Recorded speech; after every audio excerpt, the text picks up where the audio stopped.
Hi, I'm Ellen McCauley at Pray It Off in Syracuse, New York, and the topic for this session, session 33, couldn't have been better. It's how to live a life of joy. Now, we're talking in Syracuse, New York, in Snowmageddon. We're talking in a world that every day you turn on the TV and you're going, what? Huh? Oh my gosh. Last night I said to Bob, I think we should turn the news off right now. The newspaper, the news. And yet we're challenged to live a life with joy. Joy sees the world as God intended. And it's a reaction to all God is doing in our lives, not only now, but in the future. And this is what we really need to know. Joy is a choice. It's a choice we make, knowing that no matter what's going on, maybe we have a sick loved one in our life, maybe we ourselves are sick, maybe we have financial issues or this problem, He loves us and He's with us through it all. We're not alone. He is with us. And I love this. One simple way to increase joy is to smile more. Okay, everyone, look at me and smile. I want to see your teeth. I want a big toothy smile. Doesn't that feel good? And you know, I'm a big smiler, and I noticed when I smile, I think I look younger. You know? And then you got to do this whole look like you're so surprised by life. If you look at any of my Facebook pictures, they're like this. And it's so funny because when I got my picture taken with my grandson, he had been with me long enough to realize, well, here's how Grandma smiled. So there's a picture of me and him on his birthday, and it's one of my favorite pictures of all time because we're all doing that, you know. And he does look younger. I mean, he's 5, but he looks younger doing it. No, I'm only kidding. So we need to smile more. Smile releases stress-lowering neurotransmitters like serotonin and dopamine into the bloodstream, and it reminds us that there is still joy in life. And I've been reading these books on meditation because I told you that's one of my goals, is to learn meditation, to learn to be calmer, more patient, more go with the flow. And in this book, and a lot of them have Buddhist undertones, which is fine. I'm fine with it. I'm very solidified in my Christian Catholic faith. And one whole chapter was on Jesus and the Eucharist. So I think there can be there's some, as long as you're very solid in your faith, you can read different books on different kinds of meditation. And it says, I breathe life in and I breathe out and end with a smile. And I calm myself by breathing in and breathing out and ending it with a smile. And you do that 5 or 6 times and you will be calmer. And I've included all of these quotes, which I want you to read them all at home. And I love Helen Keller, blind, deaf. Joy is the holy fire that keeps our purpose warm and our intelligence aglow. And I love Henri Nouwen. He says, joy does not simply happen to us. We have to choose joy and keep choosing it every day. Not when the days are good, not when the news is good, not when there's not a million things of snow out there. We have to choose joy every day. We need joy as we need air. We need love as we need water. We need each other as we need the earth we share. And I noticed that Maya Angelou quote is in there twice.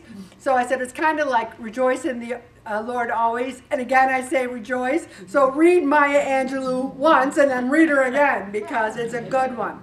And I love Walt Disney. I'm a big Walt Disney fan. It says, after the rain, the sun will reappear. There is life. After the pain, the joy will still be here. And then Abraham Lincoln, one of my men, folks are usually about as happy as they make up their minds to be. You have to choose it. To get joy, we must give it. And to keep joy, we must scatter it. Scatter it, scatter it, scatter it. Joy is a net of love by which you can catch souls. The early Christians caught the world on fire. People wanted part of what they had, which was joy. But I go to Mass and I see people and I'm thinking, they look miserable. And people are saying about me behind my back, especially 4 o'clock Mass where I'm singing at the top of my lungs, they go, whoa, she's a weirdo. Because I'm smiling and singing and I'm trying to really celebrate the Mass. I think that smiling is contagious. Yes, we're serious about the body of Christ, but that doesn't mean we have to be miserable when we go up there to receive it. I do it with a big smile on my face. I think, and then whoever's giving it to me usually smiles back because I'm smiling. Also, I wanted to continue talking right through joy into the topic of tonight, which is pain. I've never talked about pain before at all the years I've been in Pray It Off. And there's different kinds of pain. There's the physical pain. There's the emotional, psychological pain. And then there's even spiritual pain. And I want to start with the physical pain. Because I don't think there's anyone in the room, and I don't care how old you are, that doesn't have one ache or pain or another. You know, especially, you know, you get a little older, you're back and things start aching. But this doctor can recommend the first thing is reducing chronic pain through weight loss. And you can minimize the pain. Now, you can't maybe take it all away, but it can improve your life. So the first thing they do is look at the people's diets. What are they eating? Keep a food log. Really take a look at it. So to get started on your weight loss journey, you have to have those goals, everybody. And you have to make sure you're getting the nutrients you need. Chronic pain sometimes takes months and years to develop, and it's going to take months and years to recover from, even if you're doing everything right. And they recommend seeing a nutritionist. Now, you might say, my insurance doesn't cover it. Now, I find that most doctor's office, especially if we've got a good one, I mean, I've got a great doctor's office, and they have nurse practitioners, they have physician's assistants, and if you say to them, hey, I want to go on, lose some weight, you know, can I come here, like weigh in every month, or can you tell me, give me a diet and help me? I have been doing this for 18 years. I'm not a nutritionist, but I'll tell you something. I can look at your food log and sit down with you and say, yes, no, gotta go. I know what you're eating, that a nutritionist would say. And you know, some of the things that my own nutritionist recommended was things like that Fairlife skim milk. It's the best milk I've ever had in my life. Bob loves it. Judy loves it. If you've never tried it and you're still drinking milk, try Fairlife. And then eating more protein, eating more fruits and vegetables. Those things, you don't have to be a rocket scientist to know that that can help your pain by reducing your inflammation. Also, you have to be consistent. If you're eating healthy, and go on a binge, your pain's going to get worse because you're going to have water retention from the sodium. Your joints are going to feel stiff. You need to have long-term, short-term goals and try to be as consistent as possible. You know, many people who think they're in too much pain to exercise don't really realize that there's things you can do to increase your heart rate without hurting the area of your body that hurts. And I'd be happy to discuss them with you. You have to increase, even if you have a desk job and you don't leave your desk all day, you can get one of those little pedal bikes and put it under your desk and pedal your bike under your desk all day. There's a million things you can do if you want to do it. You can move if you choose to move.